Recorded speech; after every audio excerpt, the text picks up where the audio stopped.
été créé en 2004, c'était un collectif au départ. Puis petit à petit, chaque artiste est allé créer sa propre compagnie. Et aujourd'hui, on est les directrices artistiques. On se complète, soit sur des projets communs, mais aussi sur des projets qu'on mène séparément. Mais on a toujours un œil sur le projet de l'autre, en fait, où on va collaborer soit à la mise en scène, soit au jeu, soit à l'écriture.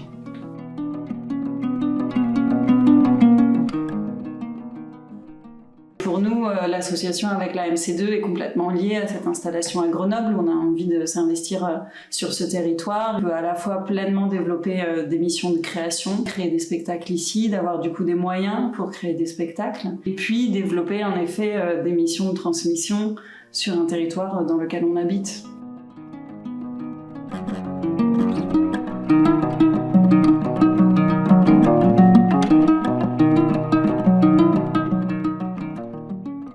L'enjeu de ce spectacle, c'était donc de réfléchir à l'impact du Covid sur la société. Et en fait, on sortait d'une période où on avait fait un projet où on avait interrogé énormément de gens, notamment des personnes du service public. Et quand on nous a fait cette commande de spectacle sur l'actualité, on s'est dit que ce serait un mensonge de ne pas réfléchir nous-mêmes à comment le Covid avait impacté nos propres vies.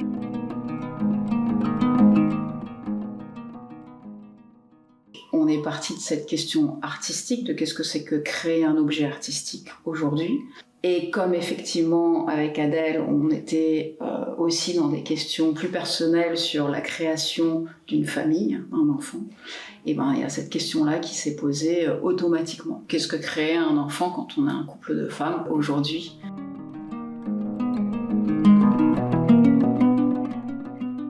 C'est un spectacle qu'on a joué parfois alors qu'on était encore en plein processus de la PMA, donc ça soulevait des émotions qui étaient encore à vif.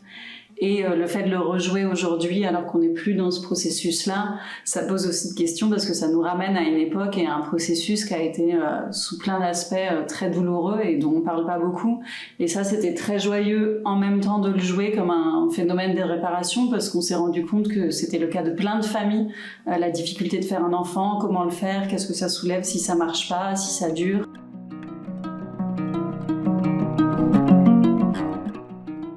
Ce qui nous intéresse peut-être, ce sont les auteurs qui essayent d'écrire l'histoire différemment. Donc c'est quelque chose qu'on retrouve dans le féminisme. C'est revoir des thèmes rebattus et revus par tout le monde, mais en donnant une nouvelle vision. Donc c'est vrai qu'il y a plus d'auteurs femmes, d'autrices femmes, qui nous inspirent dans ce sens-là. En tout cas, il y a c'est quelque chose dont on parle dans le spectacle, il y a un mouvement féministe aujourd'hui qui donne de l'espoir et de l'énergie en fait, dans le fait d'essayer de dévier du monde tel qu'il va. Et c'est une pensée qui est présente dans la dernière séance.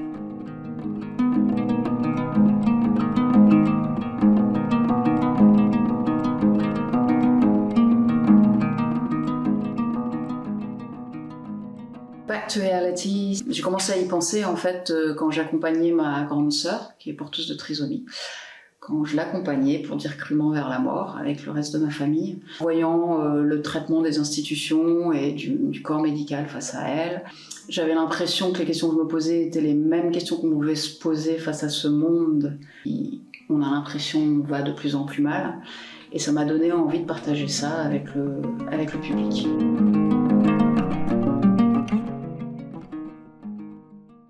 Un spectacle qui pose la question de est-ce que le handicap est un statut exceptionnel, une manière de voir, de percevoir le monde qui est exceptionnelle, ou finalement est-ce que c'est plus intéressant de le voir sous l'angle de l'appartenance, comment on appartient en fait à une communauté du handicap ou comment on appartient à une sororie.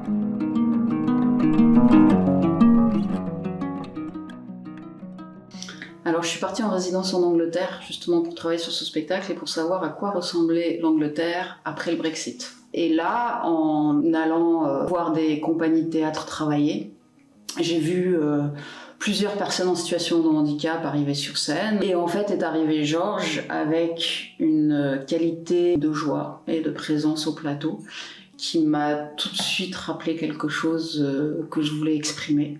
Et quand je l'ai vu, je me suis dit « Ah, mais il s'entendrait tellement bien avec les deux autres comédiens qui bossent sur le spectacle » que j'ai pas réfléchi. J'ai tout de suite voulu l'engager et il a accepté. Ce qui est important pour nous, c'est qu'on veut pas créer sur le handicap ou à partir du handicap. On veut créer des histoires et juste qu'on veut s'ouvrir le plus possible à tous les professionnels qui pourraient rejoindre notre façon de créer aujourd'hui.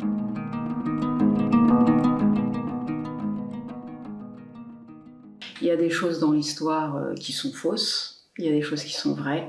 Pareil, je donne pas le mode d'emploi au public. Peut-être dire aussi que vous étiez 3 sœurs, toi, Rachel et Rebecca, et que du coup, Rebecca a passé 10 ans à filmer les 3 sœurs, à faire un film documentaire qui n'a jamais abouti. Avec son et copain. Du coup, dans le spectacle, on récupère les rushs de ce film, et donc il y a aussi une histoire de transmission entre les sœurs.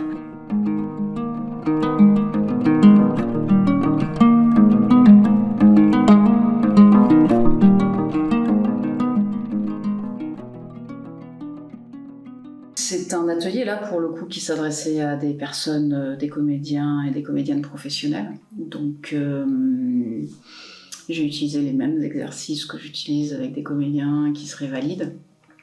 Je pense à des choses en amont et puis j'adapte au fur et à mesure aussi avec eux. J'adapte pour n'importe quel comédien avec qui je vais travailler, c'est-à-dire que si c'est des comédiens très jeunes, je vais peut-être travailler d'une certaine façon.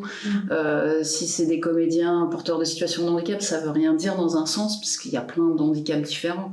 Donc peut-être qu'il y a des personnes qui vont avoir des problèmes avec le bruit qui est trop fort, d'autres qui vont pas vouloir qu'on les touche.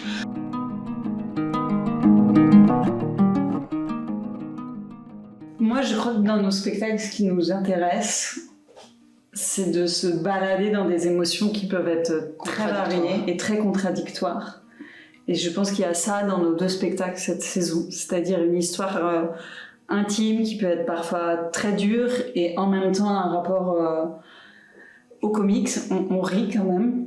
Et je pense que c'est une des forces de Bactuality d'être une histoire intime qui parle de deuil, ce qui est quand même une grosse affaire. Et en même temps, il y a ce trio, ce boys band qui est un trio très joyeux. Et que je crois que cette joie est transmissible. Ça fait toujours du bien d'aller chercher cette joie alors même qu'on est en train d'aborder des sujets pas tout le temps faciles. Ce qu'on aime, c'est plonger le spectateur dans la complexité d'un thème, d'une question, d'une réalité. Et dire bah voilà, on peut pas en fait avoir une seule vision. Et c'est nous, notre travail avec Adèle, c'est d'essayer de effacer le moins d'aspects possibles d'une même réalité.